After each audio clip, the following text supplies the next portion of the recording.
Welcome, everyone, to our History of Easter quiz. Back today with us is Mark from Archaeo Soup.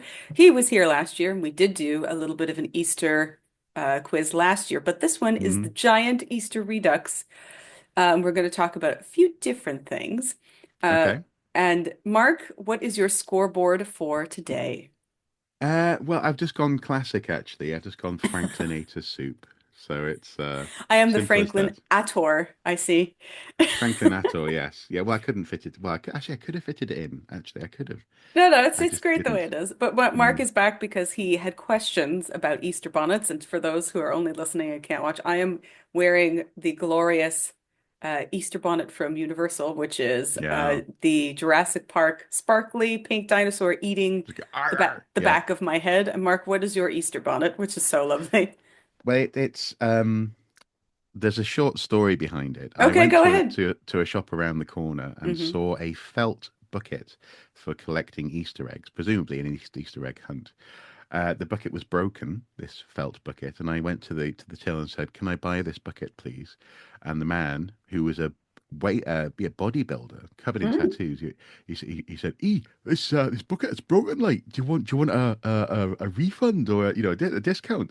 I was like, "No, it's fine," because the handle wasn't really connected. I've used the handle as like the strap around the back of my head, Hmm. and the bucket itself is a whole load of felt carrots. So it's become like a carrot crown It's amazing. with emblazoned with Easter egg uh, jewels or ermine, I guess you could say. But yeah, I had no. I did because you said, "Is your bonnet ready?" yesterday, and I was like, "Yeah, sure, yeah, I've got some. Yeah, it'd be fine. Yeah, Well, yeah, you said I'll put something together. yeah. I thought I knew I'll you get would. something." Yeah, and I ran out today and went, "Oh my God!" And they went, "Oh, that's perfect." So hence the carrot crown. Yeah. It's fantastic. It's way better than what I have. But Mark, so too, do you know where Easter bonnets come from?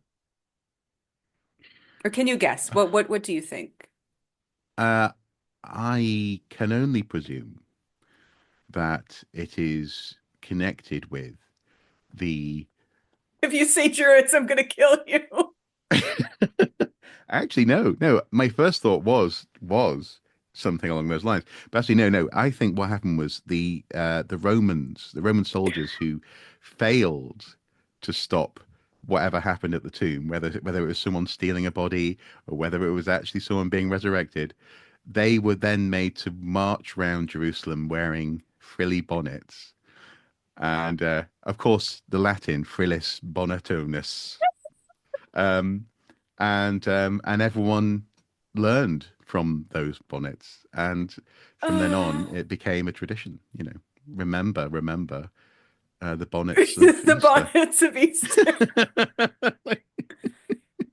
Oh my God. There's a whole I've heard such nonsense, honestly. I've heard Hmm. but that's why when you say what's funny is there is one claim that they're like, oh yes, the Romans that when they embraced Christianity, they wore bonnet. There is no. Yes, you are Mark is visibly shocked, but I have heard that and it is absolutely not true. We have no Wow, evidence for that whatsoever. Oh my goodness. wow.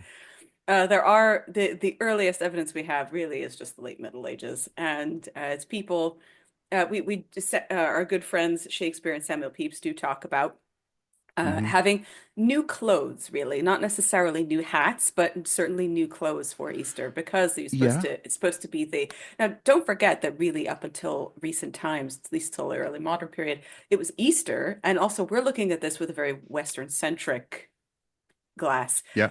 and we think that. Things like Christmas are the most important holiday, but in Eastern Orthodox, and in other parts of the world, Easter is still the most important holiday on the Christian calendar. Yes. And so when people think that, everything revolves around Christmas, well, it's not really true. Mm. In medieval times, Easter was the big thing, and it was the celebration of spring and the resurrection, obviously, and renewal. Renewal is the big idea of spring. Well, and also until easy year-round access to indoor lighting that wasn't Yeah. based on burning things. It literally felt like suddenly the world's coming alive. It's brighter, it's happier. Who wouldn't want to get new clothes and Right, and we celebrate? even get the word Mm. Lent from Lenten, which is the German word for the lengthening for spring, right? So that's it's the Oh, lengthening, the long, maybe the reference to the length of the days as well. mm, So it's the lengthening of light probably. mm, And that's where we get the word Lent from. So mm, uh Easter bonnets uh very possibly came from just the idea of new clothes, which many people did do when obviously they went to church and the new spring was in the air and people mm, decided it was best to have new clothes to bring in luck for or just good health, prosperity for the new year. But mhm. really, the Easter bonnet, the concept of the Easter bonnet really is more of a British tradition and it was really popularized in the States.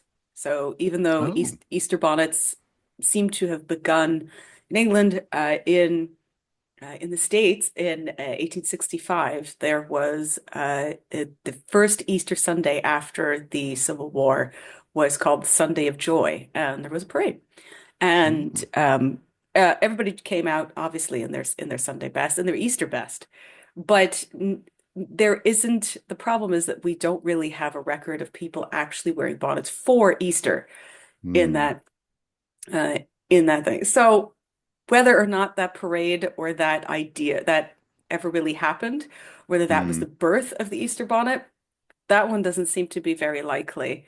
But in general, there were Easter parades that people came out for. And so people wore colorful outfits, happy outfits. mm. And then again, even there was even an Easter parade in 1933. That's very famous. So it seems to be just a tradition that came from the wearing of new clothes, and it just got more outlandish as time went. So, question the second, Mark. We talked a Uh-huh. little bit about this. When was the first Easter? Ooh, the first Easter. Now, of course, it would have to be after Columbus has gone to America because chocolate. So, oh, But Easter no, eggs weren't invented in America. no, no, no, no, no, no. So I'm thinking the first Easter formally celebrated. Let's give it a couple of hundred years, second century Oh, very good, Mark. Very nice. Yes. AD At least the second century is really when or CE. things started to take shape. Absolutely. It started Okay. being and then obviously it was called the Paschal season after Passover or Pesach. Hmm. And then it only really started to be called Easter around the 7th or 8th century. But yes, very good. The first Okay. formal celebration was around the second century. Very good. Thank you. Question the third. This is Hmm. too easy already. Hmm. Was Easter named for Ishtar? No, no, it No. was named after oysters. You know what? That is more plausible. But Yeah. no, neither one. Every year we go through this, and every year there is some internet meme nonsense about how Easter is really Ishtar, and even frigging Time magazine bought into this. Exactly. So, No. but we will talk about the name of Easter in just a moment. Okay. Next question. Is Easter an ancient Roman holiday?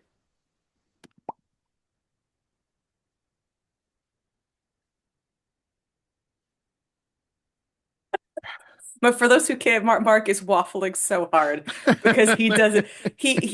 Mark loves a good mealy mouthed answer because he tries to think of something ridiculous to say that is repeated by somebody on the internet. Yeah. I'm gonna say it's just not. No. No. No, there's a lot of this. Same thing when we talk about Christmas and Saturnalia, you'll hear many people say, "Oh, Christmas is really sad." No, they are actually No. not the same holiday. Saturnalia was December 17th, and it was celebrated in tandem with Christmas all the way up until the fourth Mm, century. And so it's the same thing with Easter. It is not a mm, Roman holiday. There is a Roman holiday called Floralia, which is the festival to honor the goddess Flora. But that was held very specifically on the 27th of April and during mm, the Republican era. And then again, it was changed based on the calendar. mm, That's it. There were games dedicated to Flora, which lasted for about 6 days. And yes, there were goats and hares that were part of that are mentioned. Ovid mentions goats and hares as part of the celebration, but these animals were not. There was no sacrifice. There was no worship. They're just mentioned as part of as a thing that is fertile during the season, Mm, and that's about it. So mm. no, there is no Roman antecedent No, for this holiday. no, just to touch on that somewhat seriously for a second, if I may. This idea of coincidental holidays being necessarily connected. There's a modern instance of this which I have only recently become fully aware of, but it's an important example as to why it's important not to just go, oh, these things look the same to me, especially with a time distance, and therefore they Hmm. must be the same. And that is with someone I follow on TikTok, the Rebel Rabbi. She's been talking a lot lately about the Seder and how people from parts of the US, I don't think she's too specific deliberately, try to literally do that ritual as a sort of a more authentic version of the Last Supper leading into Easter. And But was the Jesus's Last Supper a Pesach supper? that no, I mean not certainly not in terms of how it's presented. I mean it's described, and even today often um, lots of modern Christians will talk about how essentially it was a reconfigured Passover uh, We'll get to celebration. that in a moment. We'll get Yeah, to that yeah, in a yeah, moment. yeah. But the crucial point is that the willy-nilly crisscrossing of things that look similar can actually have some very, in this instance, very current, unfortunate, um, and if not downright offensive to some people, connotations. And but also just for the sake of understanding, it's important to consciously keep these things separate so that in the future people don't just take it as writ. Oh yeah, it's the same thing. Or as you say, Roman holidays are the same as Christian holidays. No, not necessarily. You need to. No, This for is none part of of the them reason why really. But no. guess who said they were, Mark? I made a GIF about this. You The did. Victorians. Yes. This is the No, only but reason really why people think most of these things, not all, but most of these things are hmm, direct or that they're synchronized because Victorians said so. yeah. And we have a lot of we're going to get into this in a moment, but of course, a lot of the things that we have to blame Easter for are blamed on one specific person who unfortunately got a lot of things mixed up with regard to Germanic mythology. Hmm, And hmm. so look, so let's go on to the next question then. So Yeah, preaching over. when exactly is Easter?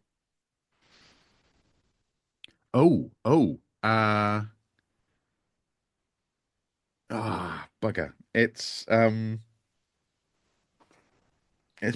based on the moon, isn't it? It's a lunar Yes. calendrical thing. That's why it moves around. This year it's Solar quite a lunar late calendar Easter. thing. Yeah, Yeah, exactly. So yeah. it's celebrated on the first Sunday. Now, again, we're talking Western centric here. Hmm. Celebrated on the first Sunday after the first full moon of the spring equinox. Yes. Uh, Knowing when this happens really requires a knowledge of the lunar calendar in relation to the solar year that we keep. Hmm.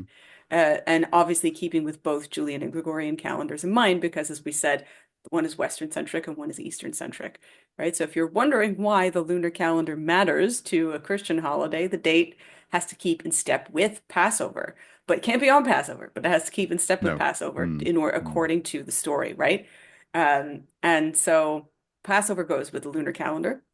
Hmm. And since Christians believe that Jesus was crucified and resurrected around that time, it was really like the First Council of Nicaea in 325 AD that came up with this idea Mm. and established the universal observance of Easter. But Hmm. even with everyone calculating the date of Easter in the same way, not everyone came up with the same day, right? So, as we said, Western and Eastern Orthodox traditions are different, and Hmm. even Irish and Roman Christianity were celebrated completely differently until Yeah. the what happened in England, Mark? How did The they Whitby reconcile the Synod? Yes, 10 Yes. points, Mark. Amazing. Oh, What to year was 10 it? points. What year was it? Do you Oh, remember? oh, goodness me. Oh, crap. -9 points. The I Synod can't of remember Whitby what year it was was. in I remember. Sorry. 666, say 664 AD. Oh, so Yeah. close. Okay.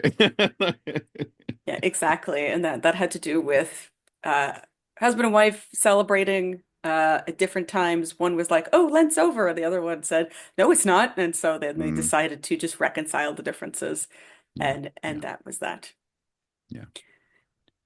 Next question, Well, Mark. so Hmm? we should be clear, husband and wife who happen to be royalty. Yes. It wasn't just Bob and Yes. Jane.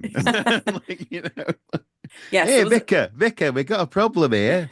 My wife, look at her. She's eating chocolate already. Yeah, sorry. I love how she's immediately from Yorkshire and eating chocolate, which didn't Yeah, exist yeah, it didn't exist in at the in time. Europe in 664 What's that AD. brown stuff? Well, I'll tell you not. It's not.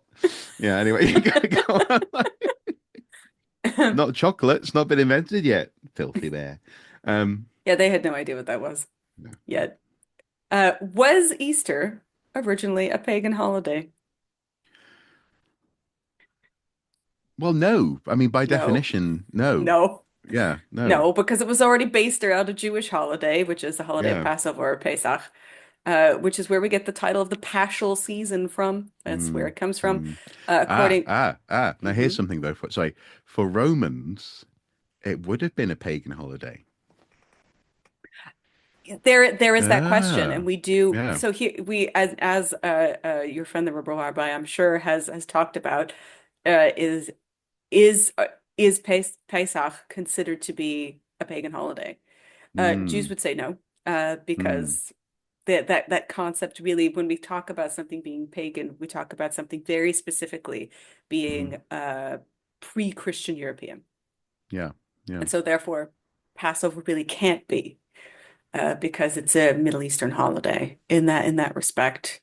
Yeah, it's the same. It would be like calling Diwali a pagan holiday. Well, Hmm, hmm. that Well, doesn't make and sense in that specific context. but I suppose my specific point here being that so by that definition, by a sort of certainly by some modern, broadly speaking, uh, Protestant people's definitions, Ah, anything that's not their holiday is pagan. oh, I But see. but the thing I was talking about specifically was the original use of paganism to talk about countryside folk, weird religions Yes, off in the yes, so yes. so in that sense, to Romans back in day, they would be talking about The Pargus, yeah, the all this stuff as Pargus, yeah, being pagan. exactly. Yeah, yeah. But that's I'm being very sorry. I've No, completely but that is a very good pedantic taken point the to boat. make, which Yeah. is before we applied this term to something very specific, it Mm, was the Pargus, the mm, countryside quote unquote practices. mm, And that is mm, where the word comes from. And it's mm. really only in modern times that that word is now applied to uh, mean something very specific. Next question, Mark. Yep. Okay. Is Easter named after a real pagan goddess? Yes. Yes. Yes. Yes. We Yes. don't know. The real answer is we don't know. And I'm afraid this entire thing is Bede's fault. Uh, he claims, so in his reckoning of time, Bede writes, Yostramonath has the name which now translates to the Paschal month and which was once called after a goddess of theirs, meaning the Anglo-Saxons, Mm, named Yostra, in whose honor feasts were celebrated in that month. And that's all we have to go by. We mm, have no idea if Bede was right because archaeologically speaking, there has been no evidence, no worship, nothing. mm, And even in writings, other than Bede, we have no idea. Now, to be fair, for my money, I don't think Bede would have lied about this, because he really wasn't, when it comes to Anglo-Saxon things, he really wasn't there was no political reason for him to lie. no. He wrote this hundreds of years later. But to that point, he wrote this hundreds of years later after the Anglo-Saxons were Christianized. Mm, So was that really true? We mm, literally have no way of knowing. It could be as well. Some scholars have theorized that it's possible that Yostramanus, because remember East. Easter, Hmm. Hmm. Hmm. right? Yostra. So some people say, oh, maybe she was a goddess of the dawn, maybe she was a goddess of spring. It Mm. also could be that it was the spring month or the dawn month and had Mm. nothing to do with a goddess. Linguistically, there are place names that are called after her. But it was our good buddy, Jacob Grimm, who decided, he helped things along. He decided Hmm. that, he said in his book, uh, Yostra must be in the heathen religion and have denoted, as he says, this is his words, heathen religion have denoted a higher being whose worship was so firmly rooted that Christian teachers tolerated the name and applied it to one of their own grandest anniversaries. He had no evidence for this. Mm. The Mm. man was just running his mouth. And that's it. And that's the only reason anybody even thinks that Yostra was a goddess and that it used to be a holiday. And in fact, we have no evidence of worship. Forget about Mm. Yostra, of anything around the spring equinox for ancient Germans at all. No. So here's a Victorian saying Victorian things with Victorian amounts of evidence. Well, on a positive note, because it sounds like you're less likely to slap him than I thought you were going to be. If you ever do come over for a visit, we'll go and see Bede's grave. It's in Durham Cathedral. I used to visit it quite a lot when I was a student there. Is he really It's quite there? nice. Yeah, yeah, yeah. He's in the tomb there. Yeah. Um, it's I'm interesting. just I gonna stand once there and thought. go, "Oh, you damn bugger." Could you really? Oh, Could you have given? That's the insufferable part about Bede is that we do have to thank him for a lot of things. And yes, we can mhm. check his work against Anglo-Saxon Chronicle, and yeah, for the most part, it's pretty accurate. But the most insufferable thing is things like this, where you're like, could you have given us Just a little bit more. a Yeah, little bit more? Could you any evidence, any yeah. history? Could you have told us about any customs? Mm. Could you have given us an idea? He does the same thing with so for example, whenever you hear people say, "Oh, Odin is really Santa Claus," you know immediately that person is dumb and has never read The Reckoning of Time because Bede tells us that Anglo-Saxons did not celebrate Christmas, Mm. that they celebrated Modernit or Mother's Night Mm. or Mm. Night of Mothers, depending on how you want to translate that. But again, what does it mean, man? What does it Mm. mean? Mm. Give us Mm. something, anything. Could you Yeah. tell us who the mother was? What did they do on that night? What happened? Nothing. He is so insufferable sometimes. Like really, it's But just then so again, annoying. a lot of ancient historians had a very similar problem. They didn't think they had to elaborate Yes. on things that were blatantly obvious to them in that Yeah. sense. Um, Speaking yeah. of the obvious, Mark, Uh-huh. if Easter is named after Yostra, maybe, Hmm. what is Ostara?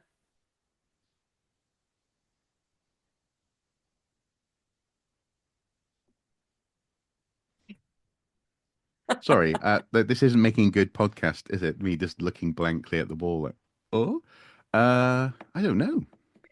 So many people think that Ostara is an ancient holiday. It is not. Ostara is a modern Okay. spring equinox holiday that was invented by Aidan Kelly in the Oh, sorry. 1960s. Right. Yeah. Yes. Okay. It was Sorry. Yeah. invented Yeah. in the 1960s and then solidified on the calendar in 1974. And Ostara has You make it sound like a little bit of mucus that just solidified over time. But th this is a problem in a lot of modern neo-pagan, especially American circles, because people think that Ostara is an ancient holiday and that it has to do with rabbits and eggs. Right. It is not, and it was very clearly invented. And when Aidan Kelly is still alive, and he Hmm. even talks about this on his blog about why they invented this holiday and why it was named this. So yes, they did name it after the possible goddess, absolutely. Hmm. Hmm. But he said that they had when they wanted to fill out the wheel of the year in making nice holidays for neo-pagans to celebrate, they had the equinoxes, and they're like, we don't know what to call these. So he Mm. gave them names. And Mm. again, in the 1960s, 1970s, him never thinking that this was going to be anything to fight over or argue about. Mm. Mm. And he said we named it Ostara for the goddess because we figured if she was a goddess of the dawn, that it would be logical to name her after the spring equinox holiday. And that's like I said, they appeared on the first of the calendar in 1974. And he chose Ostara because it's the old High German version of Jostra. He invented the rites for the holiday, associated it with the spring renewal, and it was adopted into the Wiccan calendar. And that's Mm, the whole story of Ostara. And unfortunately, mm. in modern days, you hear people absolutely saying that this is some ancient holiday. Ancient Germans never celebrated this. It is an entirely new invention, and the But isn't inventor it? is still alive. Yeah, but isn't it interesting though that within 50 years, Hmm.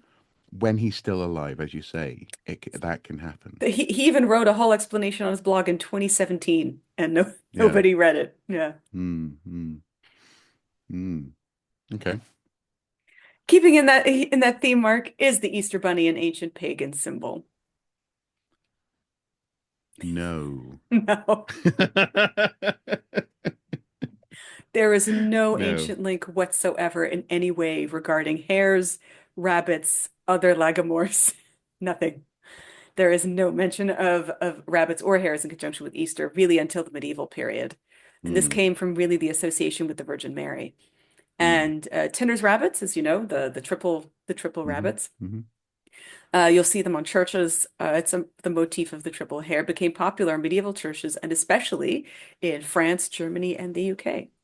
mm-hmm. And nobody thought that these motifs or Easter hares had anything to do with Easter Yostra until our good buddy Jacob Grimm said so. Yep. Yeah. A Victorian saying Victorian things It's always the Victorians, man. without It's always the any Victorians. evidence whatsoever, as a good Victorian does. Yep. Yeah, but he had no idea where the Easter Bunny came from, and simply supposed it must have belonged to an ancient goddess. And he, like I said, that this idea was taken up by contemporaries to create new German folk tales. Stories about Jostra and hares were invented mostly in the late Victorian period, and not one of them is based on an ancient actual source. Much of the Easter Bunny folklore that we know about today does come from Germany, though. And Right. the earliest reference, though, to an egg-laying bunny is in 1572. And the text says, "Do not worry if the Easter Bunny escapes you. Should we miss his eggs, he will cook the nest." Oh, Yep. I don't know what crack they that's were grim. smoking, but apparently it was really Yeah. good. Yeah. Rabbits have been Uh, associated with Easter at least since the 17th century. So hmm. I I have suppose no. two thoughts there. First of all, um, it makes more sense, doesn't it? I think to have an Easter platypus. Oh, yes, absolutely. It That makes would so make much more far much sense. more Or an sense. Yeah, yeah, echidna. yeah. Oh, yeah, yeah, yeah. That'd be cool. Or an Easter snake, but then again, snake has negative So biblical you say that, connotations. Mark, but I just want Yeah. to point something out that again, this is a very Western centric idea of the Easter Bunny being pagan because Hmm. not all countries have the Easter Bunny. No. And that's that not all regions have the same mascot. So for example, Hmm. in Sweden and Finland, it's the Easter witches, it's the Påskahäxan who come around Hmm. Hmm. and gather up sweets so that it's kind of like a little bit of a trick-or-treating for them. Hmm. In Hmm. Switzerland, it's the cuckoo. It's a bird Hmm. who comes and Yeah. lays eggs. And in Yeah. other parts of Germany, there's an Easter fox. So not even in every region of Germany is there a bunny who comes for Easter. What does the fox say in German? Hmm. Spicy. Schnell! So, but my second thought though was, do you think a lot of this sort of pining for an ancient, particularly ancient British goddess, um, comes from a sort of desire to have a mirror with the classical world? So when you look at, say, Rhiannon or Blodeuwedd on one of the stamps that I But sent. is Rhiannon? No, but that's my point. That's precisely my point. Is that I've never read these characters, those both those characters, obviously coming from the Mabinogi, as being goddesses. You know, they have heightened magical lives. One of Yes. them is literally born of magicians and is flower faced, whatever that literally means. But there seems to be a desire, as you say, very much a Victorian thing as well, desire to sort of create these goddesses. And I wonder if that comes from the tradition of studying, because for a long time in Western universities, it was classics and divinity that you studied at university. Right. So I wonder if people were seeking to sort of say, well, you know, we have goddesses as well, you know, kind of thing, when they were learning about these huge female aspects of the divine that were coming out of Greece and You're Rome, not wrong, perhaps. Hmm. because so I will give you. So Professor Ronald Hutton recently did a talk about the horned god and where does this aspect of a modern male European god figure come from? Hmm. And he has a whole dissertation on it, and he talks about how it's really the Victorian love for Pan, and exactly as you say, that pining for a classical world of Hmm. people going back to Greek and Roman classics. And so they picked Pan as this goddess, this god of carefreeness, of Hmm. representing the wild. Hmm. And so people like Margaret Murray, people like Margaret Murray There are so many attached. people who make you so angry. Oh, she is one of those. Her and Lady She's Raglan, on I the just want list. to Yep. dump down a well. So, Margaret Murray, though, took hold of Pan and decided, Hmm. again, she back translated him on everything from Herne the Hunter, who was invented by Shakespeare. He was not Hmm. never a god. Shakespeare made him up. And all of these other characters throughout history, and Hmm. Cernunnos, who's obviously Hmm. a big Celtic figure, Hmm. big Celtic god figure that had the horns on. And so she just decided that Pan was a different translation of Cernunnos and that there was some kind of ancient male god who had horns and but no, the two gods have nothing to do with each other. They were not even from the same region. They didn't represent the Hmm. same aspects. But it is this kind of thing where people uh, see a thing and they grab it and they go, "Oh, does that equate to anything in our culture?" And immediately Hmm. they want to be able to say that it's the same thing when it's not. You know, Hmm. two things can be separately independent, can be independent of each other and grow up out of the same and then look the same, but have nothing to Hmm. do with each other at all. Hmm. And so there is a wonderful, I recommend you listen to his wonderful talk at Gresham College about that, because he Hmm. goes into the exact aspects of why this happens and what it meant to people, especially to Victorians who were writing romantics at the time Hmm. and were doing things like hymn to Pan. Pan also being this figure of homosexuality, of allowing homosexuality. Hmm. And so there was this aspect of let's cling to the old ways because they were more carefree. And so Hmm. people take that idea and they just go, it's the same thing you and I talk about our good friend, the Green Man, all the time. And Hmm. so recently in a talk, somebody asked Professor Houghton about the Green Man. And so he said, no, he's not. He was invented in 1939 by Lady Raglan. He was Hmm. never an ancient figure. But a lot of people nowadays, including in a joke by our good friend Howard, he sent me a thing where people are dressing up now as the Green Man and saying, "Oh yes, this is an ancient pagan god." And just going, no, his aspect, his face was taken from a certain god, but no, the concept of the Green Man was named by Lady Raglan in 1939. But now people are reclaiming that. So Hmm. it's the same thing. It's the same thing with, I think, all of these ideas of Easter being a pagan thing, where people absolutely want it to be that, and so they try to reclaim it. But Hmm. really, and as we always say, there's nothing wrong with making a new tradition. New No. traditions are made all the time. But Hmm. I do think that it is fulfilling a need. So this need of, like you say, Rhiannon being wanting people wanting her to be a goddess or being linked to Epona, which we know she probably Hmm. isn't. Hmm. Um, it's just fulfilling that need of people going, oh, I really want there to be a goddess of such and such. Hmm. But that's really how gods get invented, right? Hmm. New Yeah. gods Yeah. get invented all the time. Hmm. And Hmm. again, it's just part of human nature. It's what it is. But it's also equally a part of nature to syncretize and say, oh, yes, this is the same thing when it's not. Well, and the reason, very, very quickly, the reason for that is that that actually ties in with an awful lot of socio-cultural markers of authenticity. Hmm. So, not least, for example, whether or not you're a legitimate child is a biggie. So Oh, you get your yes. legitimacy by your association with grown-ups who are linked in the proper way, and so on and so forth. So when people want to make these connections, and we've talked about this in see previous quizzes to see a ramble about the idea of authenticity.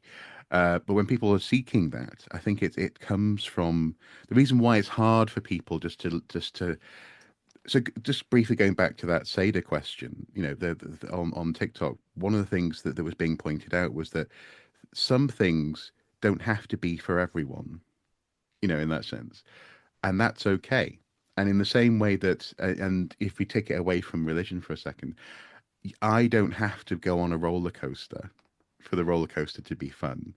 Uh, and just because someone I know might love it doesn't mean that I have to. And that's Yes, it okay. does, It's Mark. fine. You're a loser. Wrong. Yeah, come on. You're coming with me. No, no, but that's it's so interesting that people really struggle, don't they, to just to have something that can exist over there that doesn't have to be connected to them, but nonetheless can be admired. It and that's what's at the heart of so much of the Victorian I stuff, think isn't it it? also speaks to people wanting to belong to something. And we talk Yeah. about this a lot when we talk about other customs and why is it that people need to have these things? I think people just want to belong to something, and there's no reason why you can't. Hmm. It's kind of it's all traditions. You go back far enough, all traditions are invented. There's no reason why you Hmm. can't invent a new tradition and invite other people along or be part of a Hmm. new tradition. People start new traditions all the time, but Hmm. people constantly want to think that they're a part of something ancient, which, for better or for worse, it is what it Which is is. interesting. Yeah, it's interesting. Yeah. Speaking of which, Mark, Uh-huh. are Easter eggs a pagan symbol? No. No. No. Do you know But why Easter eggs, though, are for see, Easter? I have Do deliberately you not remember? researched this. I can't remember. I've forgotten. Have you But blocked it out of your memory? quite possibly. Um, no, I don't know. I've forgotten. Sorry. It's a Yeah. very simple reason, and it Yeah. is that Easter eggs in general were forbidden during Lent. Oh, okay. That's it. That's really Okay. all it was. And so Easter, obviously, eggs are, a symbol of renewal, hens laying again, that kind of thing. But they were forbidden during Lent, and they were often given out at church for Easter Right. because they were cheap and they were plentiful, and they Mm, were a way for people to get their protein or their meat, because remember, eggs were once considered to be mm, that. There was a mm, cheap way for poor people to get their meat at the beginning of the new year, which this used to be mm. considered as. So So, what you're saying is to get the protein, they didn't have to shell out. oh God, that's so bad, that one, Mark. That's so bad. I apologize on behalf of everybody listening. My God, that was uh there's also other stories with regard to Uh-huh. eggs. The Eastern Orthodox Church paints their eggs red to symbolize the blood of Christ. And the Lutheran tradition, they were actually painted green and hung around trees. In Slavic Okay. traditions, the eggs are boiled in beeswax and then carved. So they're an easy way to decorate, and they were something that Sorry, poor so people so could so so have. the beeswax ones, do you end up with like a layer of wax around the egg And which you then you and carve? then Oh, you take a stick and you carve that's the cool. intricate designs. You can dye it too. You can do as you like. Um, Okay. when was the first Easter egg hunt, Mark? Oh, that's a good. That's I'm guessing, did it happen in the US? No, this is actually a lot older than you think.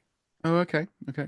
So the first ones that we have recorded Hmm. are in 16th century in Martin Luther's congregation. Oh. He got the men to hide the eggs, and the women and children went to go hunt for them. And legends Mm. between Easter egg hunts and hares have flourished ever since. And in 1682, it was George Frank von Frackenau who wrote about Osterhaz, the Hmm. Easter bunny, Hmm. uh, who laid eggs in gardens for children to find. Once eggs were no longer forbidden during Lent, Easter eggs became our treats that we know nowadays. So, when Okay. was the first chocolate egg, Mark? Oh, I'm gonna go with Who made it? Who made it? oh, uh, oh, blimey. Was it a well-known chocolate magnate? Yes, one of two choices. Was it Mr. Fry? Yes, Mark. Very good. Yes! It was not Hooray! Cadbury's. No. Very first chocolate Easter egg was made in 1873. Very good, Mark. Yeah. Very nice. Just because I looked into this because I every year, well, this year I probably won't be able to, but every year I've been trying to make a squeg The for the squag. past Wait, several you're not years. going to Yeah. do the squag?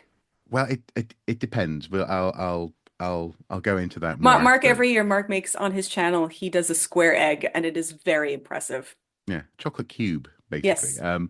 But the crucial thing when I was looking into why it is that Cadbury's discontinued the squeg after 1 year in 2001 is that first of all, the cube actually compared to, and this is basic physics. You know, the most efficient way to make a 3D object is to have it curved. It's the reason why Yeah. the planet's round, the reason why water droplets form. Making a cube, all the vertices is actually more chocolate for the volume. Oh, yes, Um, absolutely. so it's more expensive, but also the crucial thing is, and this goes back to probably Mr. Fry's, or the Fry Company's invention, you have to be able to get the chocolate in the right consistency, and you have to have the molds and the treatment of the chocolate in just the right way. And that is to say to make a hollow egg. So the making of eggs and squags is a it's hard won luxury. Yeah, so there are there are other treats that were recorded in Hmm. France and Germany in the early 19th century, but it was really Mr. Fry who made the first chocolate Easter egg, 1873. Hmm. Cadbury's was not far behind. In 1875, they made the first molding chocolate. And Right. Yeah. yeah, Yeah. and so Yeah. it was really then that because there were artificial eggs that were made there, but they were made of paper mache or cardboard and they had toys inside them, kind of like our modern Hmm. day Kinder eggs. But the chocolate eggs were really the 1870s. But no I have squig rid though. no squag. I also incidentally have ridden in the Cadbury's Cream Eggmobile. Yeah. Yeah. Lucky. Did they give you Yeah. some eggs? No. No. No. Get out of here then. So, Mm. Mark, speaking of we talked a little bit about the Seder. Was Jesus's Last Supper a Passover Seder?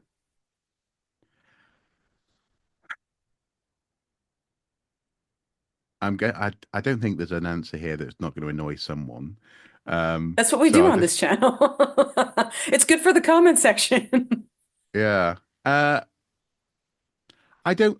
I'm going to say no, but I know that there's a lot of circumstantial stuff around it. People being sent out to get meals for the feast because it was Passover and so on and so So forth. here's So the thing. We yeah. really don't know, but probably not because Mm. there's a reason. According to Dr. Helen Bond, who is the preeminent scholar on the life of Jesus Christ, the passage in Mark that states that the Last Supper was a Passover feast is redactional. And her proposal is that in historical fact, the Last Supper was not a Passover meal. It was Mm. probably a meal the day before that Jesus shared with his disciples, sometime, like I said, sometime before Passover, possibly Mm. the Thursday evening of the week before Passover in any year between 27 and 34 CE. Hmm. Hmm. Hmm. Um, we do not know, but probably not. So that's it, because No. it would have to be before Passover, essentially. So Yeah. I Yeah. don't think so. No. Again, if the passage is to be taken as gospel, har har. When did Jesus actually die, Mark?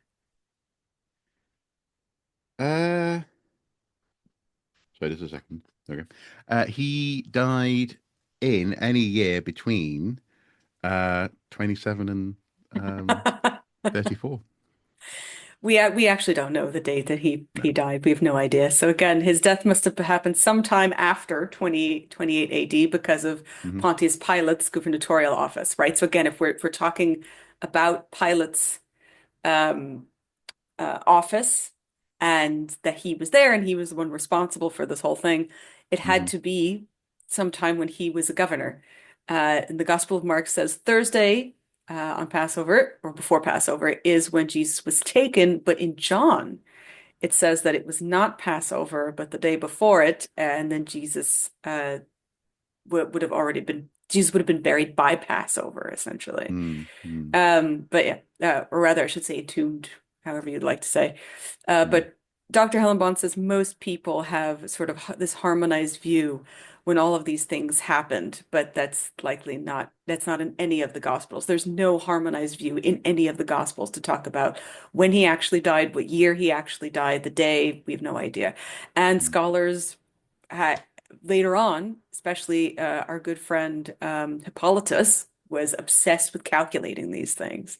mm, So we have no clue. And so mm, Hippolytus, again, tried to calculate things by the equinoxes, because again, in the mm, Gospels, it says that the sun dimmed when Jesus died. So he tried to calculate when the last equinox was around spring, etc., and then tried to calculate an eclipse. We have no idea. mm, When you see the Gospels as four separate stories, Helen Bond says you realize that there has been huge amount of embellishment as to what actually happened. We have very little idea about Jesus's death, apart from the bare bones of the story, which is that Jesus was put to death by a Roman governor. That's mm, about it. mm, That's all we know. mm. Second to last question mark. Were hot Okay. cross buns originally made by Anglo-Saxons?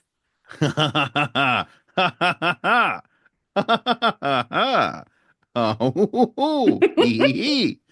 Ha, ha, ha, ha. Great question. No, no, they No. weren't. Absolutely not. No. Uh, this has spurred me to email poor Professor Ronald Hutton, who's been very kind to me many, many times, because Time Magazine published in the 1990s that for some we eat hot cross buns on Easter because Mm, Anglo-Saxons made them. This is so mental. I don't know where they got this idea from, but we have the recipes for like the first hot cross buns, and it mm, was in the Middle Ages. mm. And there were many different varieties, some with heavy cream inside, some baked in the shapes of lambs. But the hot cross buns that we know of belong to St. Albans. And in Okay. 1361, it was Brother Thomas Rodcliffe who baked and gave out the first buns to eat at Mass on Good Friday. And where he Hey, said that that's that. Yeah, I wouldn't say no. I mean, he yeah, wants to give me free cake. I'm not going to yeah, say no. yummy. Yeah, Yeah, so that's it. But yes, you'll hear it. I haven't heard that one in a long time, but those yeah, I do hear a lot. yeah. So two bonus questions Okay. because they are spring questions that we have not gotten to. So if you are on the Patreon, we will put these bonus questions in for you on the Patreon. Yeah. So anyway, do you want to know the scores? I had more questions about St. Oh, David's Day, okay. but I think Okay. you know what we'll do, Mark. We'll leave that nugget for people on Patreon of the membership, just so they could see how crazy that answer was. Yeah, exactly. Well, yeah, we'll keep my shame for people who want to pay to see it. Yeah. We'll do a full St. David's Day next year for with so Okay. this way you have time to reflect on your Yeah. Go mistakes. home, sit in a cave for a while. Yeah. All right, Mark, what's the score for Easter? Well, pretty close actually. So you scored 8 and I Hmm. scored 10. So not Very too good. bad. I gave out half points here and there when uh, there was a half point to be given, basically. But yeah, 8 and 10, not too bad. So, Mark, Well done. for for your prize, obviously you get an Easter egg, but Get to go and study the fucking calendar and learn when learn when St. David's Day I can't, is. I can't believe that.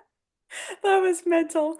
Oh man, that was so good. And you were the one who asked me about Saint, is because I remember you told me about Saint Do It Wednesday also. Also, we were talking Yeah, about I did. I did. your aspect is so helpless. It's I've got. delicious. I'm going to read this. Oh no, did you pick up Gerald's Wales? Did you pick that Yeah, up? yeah, I did. Gerald's Wells. You're really gonna consult good Yeah, old Jerry about yeah, historical accuracy. yeah, yeah. I'm going to do this. I'm going to go and sit by the coast I'll say with. hello to the werewolves while you read the book for Yeah, me. Thanks, Jerry. I was gonna say your further reading is the book The History of Holidays by me, hey, which is cool. coming out sometime at the end of the year. I don't have the exact date yet. So if you're Okay. interested in learning about when exactly holidays are celebrated, Mark. For Such those shame. who are going to hear this or who are watching on YouTube, they're going to be confused by the cut, but oh man, it's going to be so good. Yeah, something happened, and now I'm less of a person. And it wasn't, I didn't even do it. It wasn't even me.